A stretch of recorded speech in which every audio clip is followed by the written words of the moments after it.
5টা মিথ্যে বলো 20,000 টাকা যেত, 5টা মিথ্যে বলো 20,000 টাকা যেত। ও দাদা এখানে কি হচ্ছে?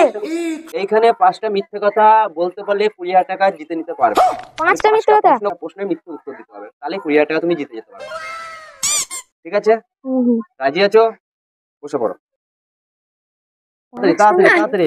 তুমি চুটকিছে, তুমি এমনি চাটাঞ্চারি মিথ্যে কথা বলি। আচ্ছা আমি তো আরামসে বলে দেবো। হ্যাঁ, 5টা মিথ্যে বললে 20,000 টাকা তুমি পাবে, কিন্তু একটা শর্ত আছে। হ্যাঁ। সেই শর্ত হচ্ছে আমার ফিস 500 টাকা। 500 টাকা তোমাকে প্রথমে জমা দিতে হবে, তারপর তোমাকে খেলায় অংশগ্রহণ করতে হবে। 500 টাকা? হ্যাঁ। না না না, এটা একদম হচ্ছে কর করে নোট। তুমি যদি 5টা প্রশ্নের উত্তর দিতে পারো তাহলে এই 20,000 টাকা তোমার, না দিতে পারে। ঠিক আছে, প্রশ্ন তাহলে শুরু করি। হ্যাঁ করো করো। প্রথম প্রশ্ন, তোমার বাবার নাম কি? আমার বাবার নাম? আগে একটু ভালো করে বসি তারপরে বলবো। তাহলে আমার বাবার নাম হ্যাঁ।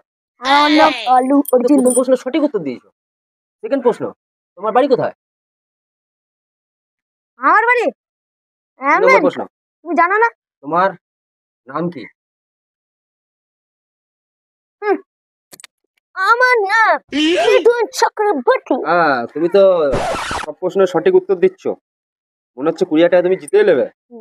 তাহলে তোমার 4 নম্বর প্রশ্নের উত্তর তুমি দাও। ঠিক আছে, বলছি।